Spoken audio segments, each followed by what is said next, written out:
Guys, welcome back to Strong Successful Male. So for today, I'm going to go over an article titled 10 Reasons Why Most Women Don't Find a True Gentleman. Now guys, how many times have you known women that complain that there are no gentlemen? Or how many times have you heard them complain that chivalry is dead? Even though chivalry, what is considered chivalry, has nothing to do with what it really was. And this article is going to briefly explain that. But at the end of the day, guys, we all know who killed it? Women, right? Thanks to the you-know-what movement, which pretty much convinced so many women that, hey, they can do anything a man can do, and it's got to be 50-50 and all that. I mean, how many of you guys have ever opened a door for a woman, or pulled out a chair, or tried to pay for the bill, and have one of them snap at you about it? Okay? Seriously. I don't need a man to do this. One of my friends, not too long ago, went on a date. And they were having a good time. He thought he was going to go somewhere. It was the first date. Check came, and he was going to pay for the bill. And all of a sudden, the woman snapped because he wanted to pay the bill. Isn't that crazy? She went on this tirade about why it should be 50-50. He couldn't believe it. Needless to say, he was fine with that. They split the bill. He walked away and never contacted her again. Crazy. But who do you blame for all this? So you understand why there are no gentlemen. Okay, also, and she was going on the whole, feminist rant, but also the fact that in this day and age, if you try to do nice things, it's perceived as weakness. It's insane. So, all this complaining and whining, there are no gentlemen, because I hear this all the time, and I've read articles, and I've done videos on this, they gotta blame themselves. Don't blame us, because why would we do it when we're gonna be disrespected, snapped at, and perceived as weak? It's madness. No guy's going to do it in this day and age anymore. There are a few guys that do it, but they tend to get, backlash. So I'm going to go through this article here, guys, and this guy's going to point out, the writer, basically all the different reasons that it's the whole gentleman thing is a bunch of bullshit and perpetuated by movies and TV shows and romance novels, and how it's just like dream on, girls. So, but first he's going to get into a little history about the whole chivalry thing and make it clear that it's not what people think. So it starts off, women complain a lot that chivalry is dead, and there are no true gentlemen left in the world. But chivalry is a concept from the medieval period that dictated the behavior between two warriors. The code of chivalry only relates to women in that women were a man's property, either daughter or wife. And what a warrior needed to do, not to offend his host or liege lord by not taking liberties with the women of the house. The idea of the gentleman grew out of the aristocracy and the chivalric code when firearms made the knight obsolete. With their purpose, waging war, taken away from them, the aristocracy had to justify their existence and maintain their warlike demeanor, even though they were rarely called upon to fight.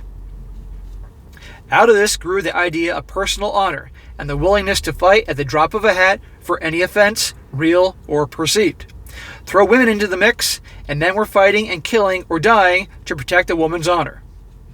Well, not anymore.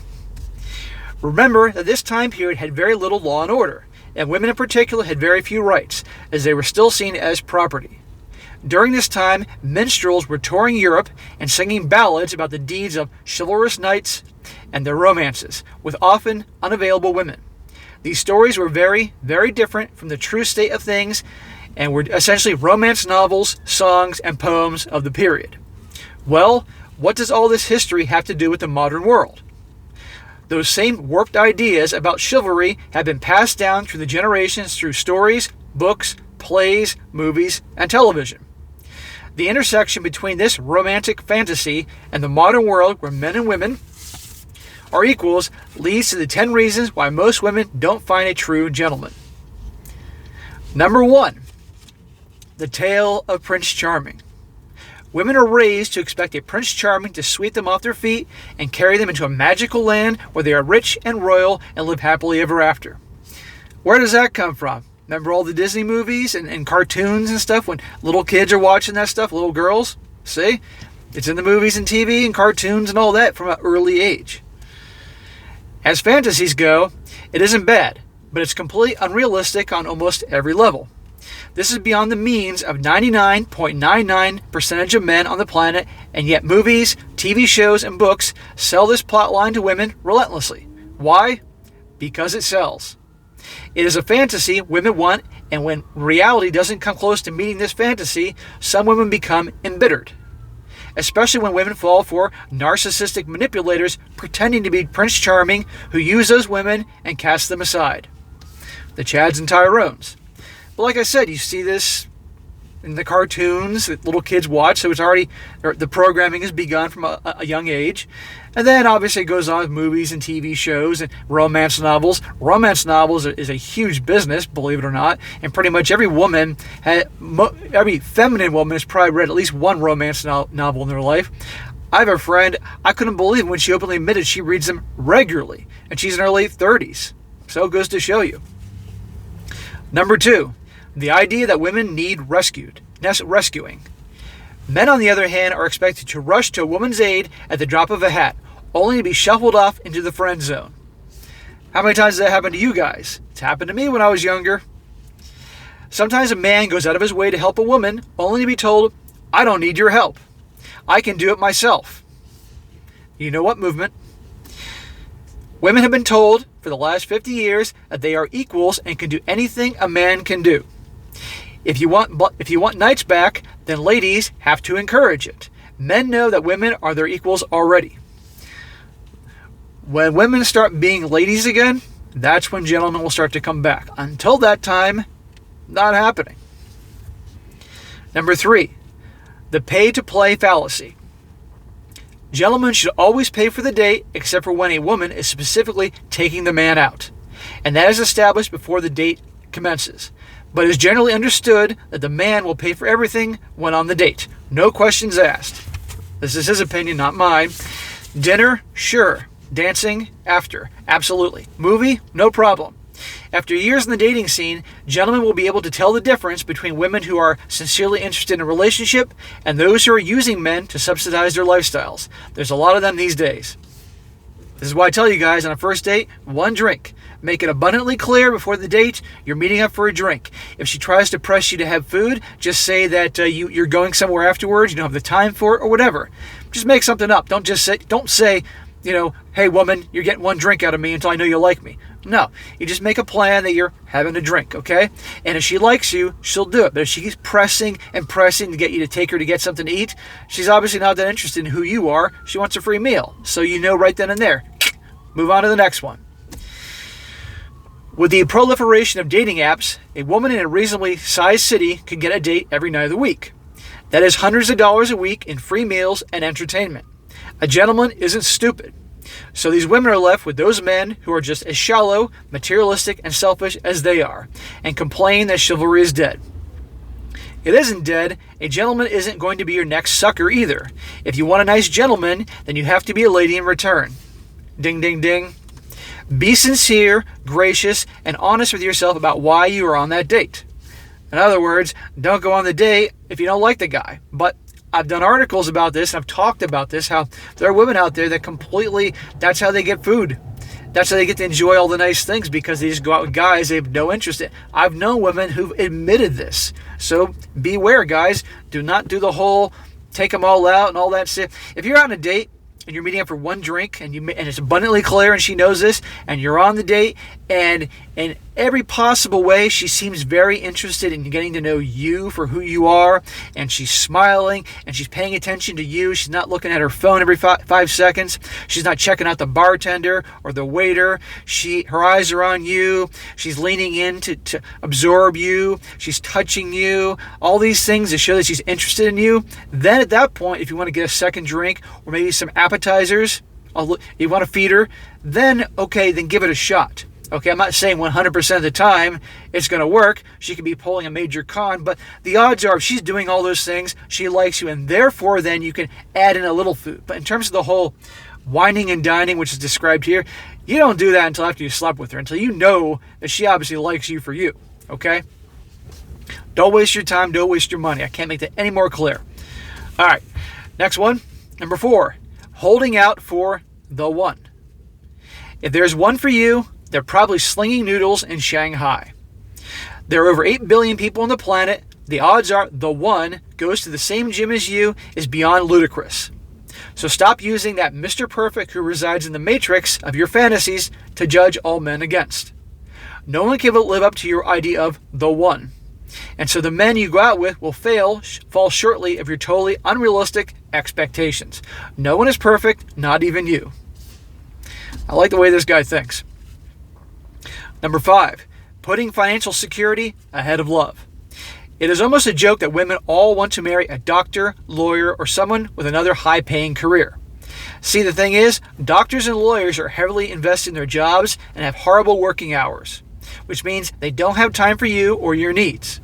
They can throw cash at you in the form of jewelry, clothes, or cars, but you might find that you are incredibly lonely. Maybe you should have given that sweet history teacher who gave you his coat on the cold night a chance.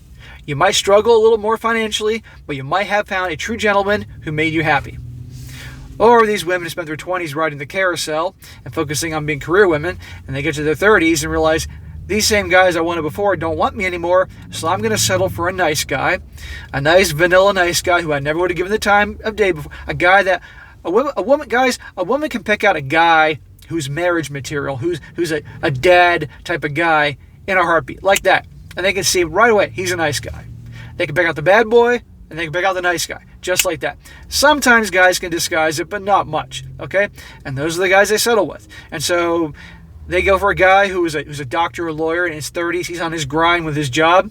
And let's just say he was a dork when he was younger, but now he's got this job, a doctor or lawyer, and he's gotten some confidence. He's doing well for himself. He's got the money and status. Also, these women that wouldn't give him the time of day are giving him attention. Most of the time, they're clueless. They're going to marry these type of women. And they're not ever really in love with him. And they're marrying him simply because of his status and his resource that he can provide. And a lot of times, guess what happens? The women cheat on him. Number 6, immature male behaviors. What girl doesn't want to land a guy whose family is loaded? The problem with these guys is they never earn their own way. They were given the best education, fancy cars, and had just about every whim catered to them because their parents were too busy making that fortune they are now enjoying. See, the thing is, he doesn't know the value of anything because he hasn't had to earn it, fight for it, or struggle through heavy odds to achieve anything. He also doesn't value you. You are a trophy to him, something he collects, something he most likely discard once you wreck your body, giving him children. That is what you can look forward to, being replaced by a younger model. He does it with his cars, why not you? After all, you are just another possession to him. Everything this guy is saying is right, but he can say this to your average woman and they're going to be like, whatever. Until it's them, until they're being replaced. Number 7, the beauty who looks for her beast. People don't really change.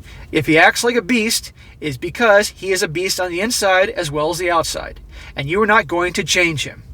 Violence, rage, screaming, and abuse are fine in a story on the big screen, but in real life, no one should have to endure that. Find someone who is gentle with you and treats you like the lady you are. Well, let's not overdo it, dude. Don't expect a beast to be anything but a beast. Translation: don't go into a situation with a guy who you think is a fixer-upper that you can change, because you can't change people, okay? By and large, most people in life don't change, okay? In some circumstances, some people can wake up and smell the roses and change their life if they're on a downward spiral. I completely know this, and I've observed this, and people can do this, but they got to want it truly for themselves. They can't have somebody come along and do the changing for them. If you've had a bad life, whatever it happens to be, you got to make a change about who you are in your life and lifestyle. You got to want it. You got to do it for you. Because nobody's going to, but a lot of women, they like the guy that's the fixer-upper, the challenge, and they can be the one to change him, okay? Doesn't work that way. And if he did change, it's because he wanted to, not for her. Number 8, expecting other people to change. Well, what'd I just say? You have been kissing a lot of frogs to find your prince, but that is not how it works. You shouldn't go into a relationship already expecting a man to change into something he's not already. Do people change over time? Sure, but don't expect a man to suddenly change into the one just because you kissed him. That's exactly what I said above. You can't change people. Good luck trying. But so many women do this. Okay, it's funny, In my senior year in high school, I'd been burned enough times. I kind of went through my bad boy stage, and I had no problem getting girls. And I ended up getting a girl who was my girlfriend for most of that year. And while I was always in detention and being suspended and getting demerits and barely graduating high school just because I was a little punk and didn't do my homework and things like that, and getting into trouble regularly and having the cops come to my house, I had a girlfriend who was straight A's, obviously on the honor roll, the teacher's pet, goody two-shoes, really pretty, cool, popular, all that. And she was hell-bent on changing me, okay? But the thing was, once I got out of high school, I got my shit together. I did it for me, not to make her happy. But she always, back then, because, I remember, she thought she did it. No, it's because I wanted to get my shit together. But I hated high school, so I was happy to get out of there. Number 9, the Tarzan Fallacy. You think that taking some wild man out of his natural habitat, whether that is an African jungle or the concrete jungle, and enlightening him with your civilized ways is a good idea. Then go right ahead, but understand this. He will always be that wild man in his heart. So if you don't want a wild man who swings from the vines and wrestles gorillas, then maybe you need to revisit your motives for wanting to change him. Is it to suit your needs so that he can fit into your world, or is it because you think you can polish those rough edges? Don't go into a relationship expecting him to turn to something he isn't. Either you want him that way, or he is, or you don't. They're really focusing on the don't change a guy thing, but I think it's very important because so many women do this. Number 10, looking at the book without opening it. You want a gentleman, great, but he may not look like what you expect. He may be a big, grouchy, and intimidating, but also the most sweet, caring, and affectionate man you've ever met. Don't judge a book by its cover, and you may find your true gentleman where you least expect it. After all, gentlemen, like ogres and onions, have layers. So there you go there, guys. Again, this guy's making it clear. I mean, he says there are obviously some guys and maybe some ways you can get a gentleman, but by and large, it ain't going to happen, okay? And he did a little historic thing. I enjoyed reading that about chivalry, and it has nothing to do with dating and treating women well and all that bullshit, and a little more into the whole gentleman thing. But again, like I said in the beginning, guys, who killed the gentleman? Women. Either because of the you-know-what movement and I can do anything a guy can do, and don't you dare hold the door open for me or pull out my chair or pay for the dinner like that happened to my buddy. Stupid shit like that. Woman goes on a tirade because the guy's doing something nice. Or the guys don't act that way because they know, given how things are in this day and age, perhaps in the West, that the kindness will be perceived as weakness. And no one wants to go do these things when they're going to be considered weak and get their asses put in the friend zone. So they're going to act like dicks, or at least they're not going to do those things. So, but when women start acting like ladies, then I guarantee you, men will start acting like gentlemen or having those gentleman traits. Until then, it's the Wild West. So, all right, guys, that is it for today. Be sure to comment down below. Let me know what you think about this. And be sure to like the video, share with your friends, and subscribe. And I'll catch you next time.